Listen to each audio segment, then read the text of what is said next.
बोल कड़ाकर सीताराम।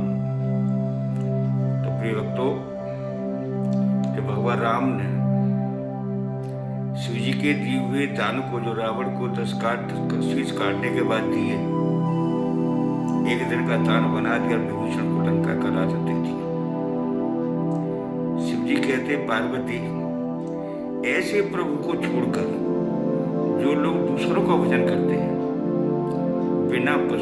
बिना पूछ के पशु के समान है। ये राक्षस कुल में जन्म लिए हुए अपने बैरी के भाई को इतनी बड़ी संपत्ति जो 10 शीश काटने के बाद शिव जी ने प्रसन्न कर दी थी, एक क्षण में उसे सौंप दी।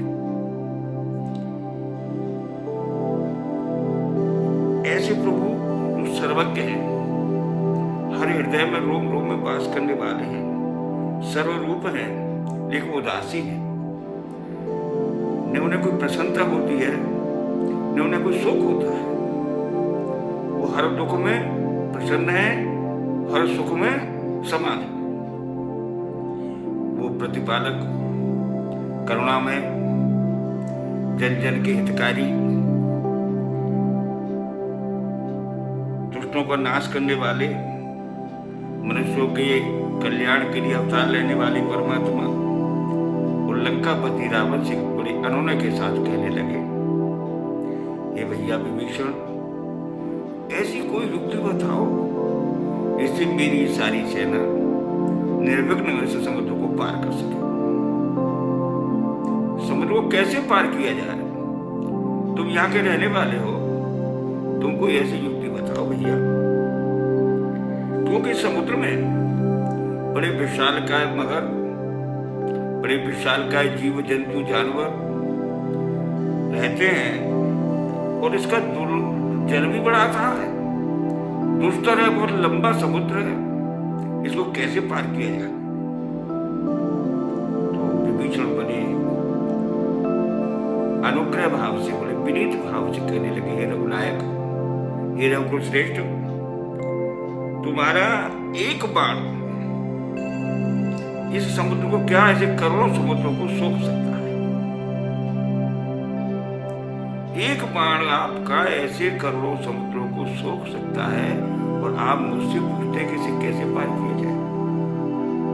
फिर भी आपने मर्यादा के अनुकूल नीतिपूर्ण बात कही है, तो विनय करके मैं कहता हूं कि आपको जाके सागर के साथ विनय करना चाहिए, प्रार्थना करनी चाहिए, अपना रास्ता मांगना चाहिए। क्यों? कि ये समुद्र आपके कुल गुरु हैं, आपके कुल के बड़े रहे हैं।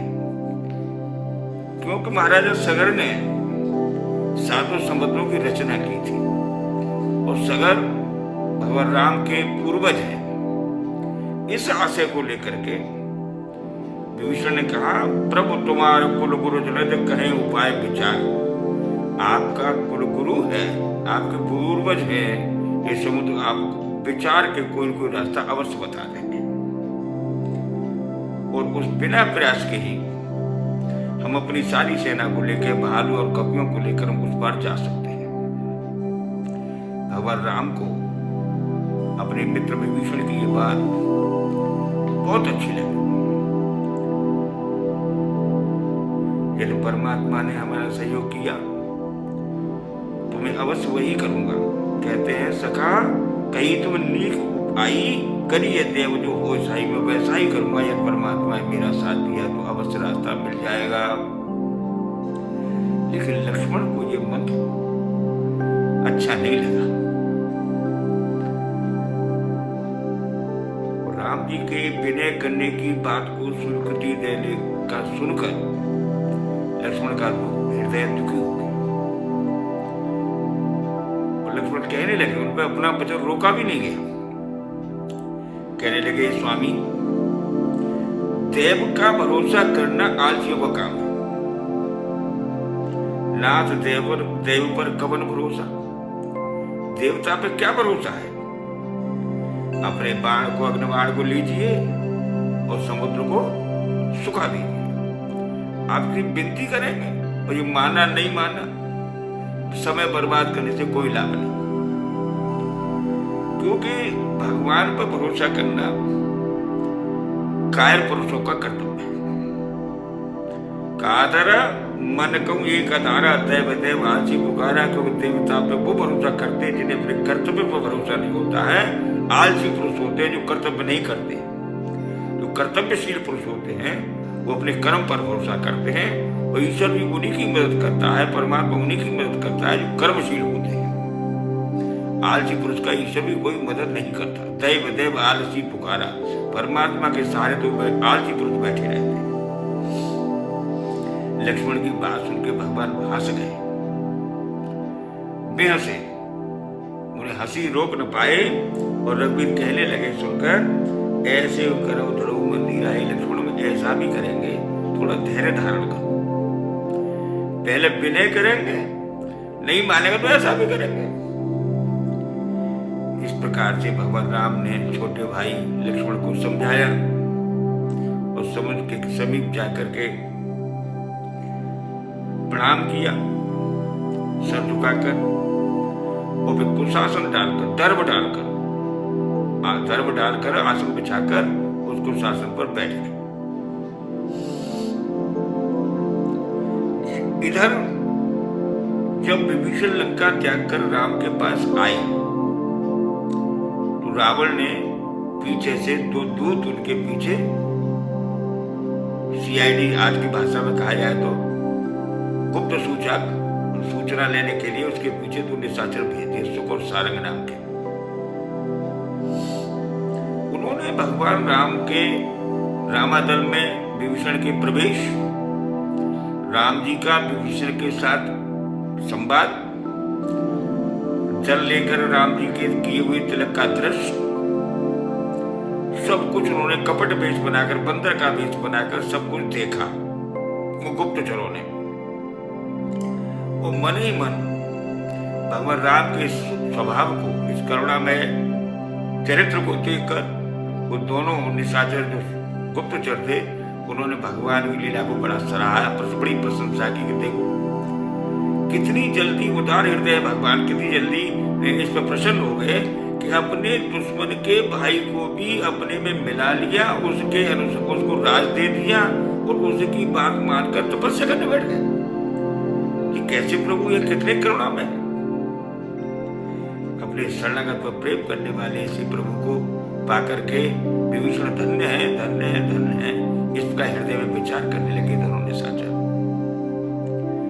और इतना बेहवल हो गए उनकी इस लीला को देखकर कि अपने को गुप्त नहीं रख सके।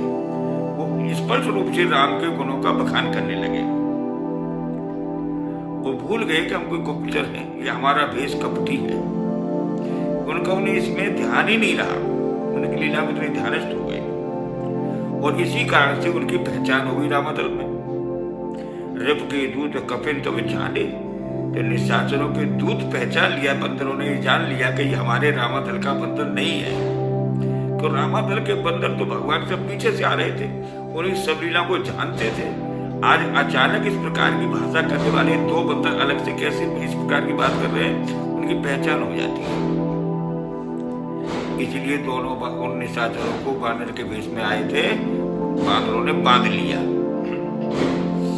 वो सुग्रीव के पास लेकर आए। तो सुग्रीव ने तुरंत ही निर्देश दे दिया, कहे सुग्रीव सुनो सब बानर, ये सही बानरों सुनो, इन दोनों बाणों को अंग भंग कर दीजिए, इनके शरीर को अंग भंग कर दीजिए, तो दोनों निशाचरों को छोड़ दीजिए, निशाचरों को ये अपने राम लंका को चले जाए, अंग भंग करके भेज देना। और सुग्रीव के आदेश सुनकर के बानर उन्हें अंग भंग करने के लिए निशाचरों की ओर दौड़े। तो पहले उन्होंने बांध करके पहले तो रामादल के चारों तरफ उन्हें घुमाया, सबको दिखाया कि बानरों के गुप्तचर को पकड़ लिया गया है, इस प्रकार से अब सब लोग सावधान हो जाएं, ये दोनों गुप्तचर हैं। पूरे रामादल में उन्हें घुमाया गया, और जब घुमाया गया तो उनके साथ मारपीट की गई। जैसे हनुमान जी को लंका में घुमाया गया था, तो उन्हें कोई लात घूंसों से मार रहा था, ठीक उसी प्रकार से दूतों के साथ मारपीट रामाधन में घुमाते समय की गई। बहु प्रकार मारने कपिल लागे, अनेकों प्रकार से बानर उन्हें मारने लगे। और वो बड़ी दीन भाव से पुकारते हैं, दीन पुकारत तदपि न त्यागे, बड़ी दीनता से वो छुटकारा पाना चाहते हैं, पुकारते हैं, छूटना चाहते हैं, लेकिन उन्हें कोई छोड़ने को तैयार नहीं। फिर वो जब उनके नाक का काटने को तैयार हुए बानर, जो हमारा हर नासा खाना ते कौशला नहीं सके आना, तो निशाचर कहने लगे तुम्हें भगवान राम की सौगंध है जो हमारे आप नाक कान काटो, हमारे नाक कान मत काटना, और काटो तो तुम्हें भगवान राम की सौगंध है। जब भगवान राम की ही सौगंध रामातल के बानरों को दे दी गई, ये बात सुनकर के लक्ष्मण को बड़ी प्रसन्नता हुई। लक्ष्मण बड़े मुस्कुराए और उन दोनों निशाचरों को अपने पास बुलाया। सुने लक्ष्मण सब निकट बुलाए और दया लागे से तुरंत छुड़ाई। लक्ष्मण जी को दया आ गई उन दोनों पर कि चलो राम की सौगंध तो दे रहा है, इसलिए भाई राम को उनका आकर्षण तो हुआ, इन दोनों को छोड़ दो। तो लेकिन छोड़वाने के साथ लक्ष्मण जी ने एक पत्र लिखा और पत्र लिख करके उन दोनों निशाचरों के हाथ में दे दिया। रावण कर दीजो यह बात, और कहने ले लक्ष्मण इस पत्र को जाकर तो रावण को देना, और कहना रावण एक कुल घात के अपने कुल को नष्ट कराने के लिए जो तैयार बैठा है कुल घाती, इस मेरे पत्र को पढ़। कहे मुखागर मूढ़ सन मम संदेश उतार, सीता देख मिलू न त्यावा का तुमा, तो मूर्ख से जवानी कहना, पत्र में जो लिखा नहीं है मैंने उसे जवानी कहना, ये मूर्ख, ये मूर्ख। ये निशाचर मेरे संदेश, लक्ष्मण के संदेश को सुनो, सीता जी को दे दो, अन्यथा तुम्हारा काल तुम्हारे दरवाजे पर आ चुका है। लक्ष्मण जी के चरणों में शीश झुका के दोनों निशाचर चल देते हैं और राम जी के वर्णन करते हुए गुणों का आपस में और लंकापुरी में प्रवेश करते हैं। तो लंका में आ जाते हैं, आगे रावण के दरबार में दोनों ने मस्तक झुकाया। रावण ने जब दोनों निशाचरों को अपने को सुरक्षित वापस देखा तो बड़ा प्रसन्न हुआ और हंस करके कहने लगा, हे सुको, अपनी कुशलता सुनाओ, वहां तुम पर कोई परेशानी तो नहीं, तुम किसी पहचाना तो नहीं, कुशलता पूर्वक तो आप लौट आए हो, और विभीषण की कुशलता बताओ, वो रामायण में पहुंचा तो किस प्रकार पहुंचा, उसके साथ क्या हुआ। उस निशाचर के सामने मृत्यु आ गई है, लंका में बैठ कर राज कर रहा था, आनंद ले रहा था, और वो कीड़े के समान मारा जाएगा, जैसे कीड़ा मकोड़े मारे जाते हैं ऐसे कीड़े के समान मारा जाएगा। होए जब कर कीड़े भागी, और जाकर के वहां उसकी मृत्यु कीड़े के समान होगी। उस विभीषण की खबर सुना, और बानर भालुओं की मुझे सूचना दो, वो क्या कर रहे हैं, क्या चाहते हैं, जो काल की प्रेरणा से मेरे दरवाजे तक आ गए हैं।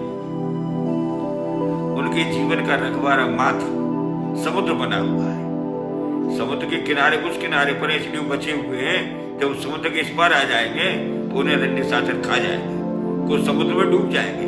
उनका काल सामने समुद्र खड़ा हुआ है। और उन तपस्वियों की बात बताओ दोनों की, उनसे तुम्हारी मुलाकात हुई या नहीं हुई, जिनके हृदय में मेरा त्रास है, मेरा भय भरा हुआ है, उन दोनों भाइयों से तुम्हारी मुलाकात हुई या नहीं हुई, कि भाई बैठ के फिर गए, वो ऐसा तो नहीं तुम्हारे जाने से पहले वहां से वापस हो गए। श्रवण सुदर्शन सुन कान, अपने कानों से मेरा यश सुनकर, तो मैं त्रिलोक विजयी रावण हूं, इस यश को उन्होंने अपने कानों से सुना हो और भयभीत होकर के वापस तो चले गए। कैसे नरपुतल तेज बल बहुत जगत चित दूर, अरे उस रावण राम के रामातल के पूरी व्यथा को क्यों नहीं बताता है, तेरा हृदय बड़ा चित्त जो तेरा बड़ा भयभीत हो रहा है, इसका कारण क्या है। तो सब कहने लगा, महाराज नाथ कृपा कर पूछी, जैसे जिसने आपने मुझसे पूछा है ऐसे ही कृपा करके उस बात को सुन लेना। मानो कहा क्रोध कर, जैसे अपने क्रोध को त्याग कर जो मैं कहने जा रहा हूं उसे सुनना। जब तुम्हारा भाई जाके राम से मिला, राम ने उसे जाते ही लंका का राज दे दिया और राज अलग कर दिया उसको। रावण दूत हमें सुनकाना, जब रावण का दूत जान लिया हमें, हम रावण के दूत हैं, गुप्तचर हैं, तो हमको पकड़ लिया और उन बानरों ने पकड़ के हमें बहुत दुख दिया है, हमारे साथ बहुत अत्याचार किया, मारपीट किया और हमारे नाक कान काटने लगे। तो हमने राम जी की सौगंध उन्हें दिलाई, तब हमारे नाक कान बचे। पूछो नाथ राम कटकाई, आपने रामादल का विस्तार पूछा, आपने रामादल का विस्तार पूछा, कितना रामादल है? तो बदन कोट सत बरन न जाई, 100 करोड़ शरीर वाले 100 करोड़ मुखों से एक साथ वर्णन करा जाए तो अभी रामादल का वर्णन नहीं किया जा सकता। इसी प्रकार से एक बार पार्वती ने शिव जी से पूछ लिया था कि शिव जी, हे महाराज आप बताओ, आपने तो रामादल देखा था उस समय युद्ध के मैदान में, आप बता दें हमने वो रामादल देखा, तो कितना रामादल था, उसकी संख्या कितनी थी? तो रावण के दल का तो आपने व्यवहार बता दिया कितना था। तो शिव जी कहते, पार्वती हाँ, उमा कटक को हमने देखा और महामूर्ख जो कर्णचय लेखा। जो राम जी के रामादल का लेखा करना चाहता है, गणना करना चाहे, वो महामूर्ख है, अर्थात वो कर नहीं सकता। कारण क्या है? 33 करोड़ देवता, गंध, गंधर्व, किन्नर, यक्ष, नाग, सिद्ध पुरुष, सभी बानर भालू का रूप धारण करके वहां मौजूद थे, इसलिए उनकी कोई गणना नहीं हो सकती। महाराज वहां के बानर भालू अनेकों रूपों के, अनेकों प्रकार के, अनेकों आकार के बलशाली हैं, अनेकों विशाल मुंह वाले विशाल काय है, वो बड़ा भयंकर भय उत्पन्न करने वाले विशाल काय शरीर वाले बानर भालू।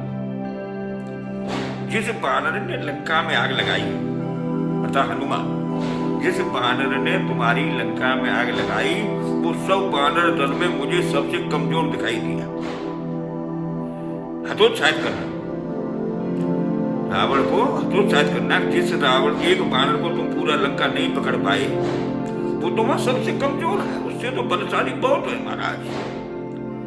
हमें तो नाम है उनके, कौन कौन के नाम में, बट कठिन कराल, वो बड़े विशाल शरीर वाले बाहुबली, बड़े बड़े विशाल शरीर वाले हैं, में अनेकों नामों वाले हैं।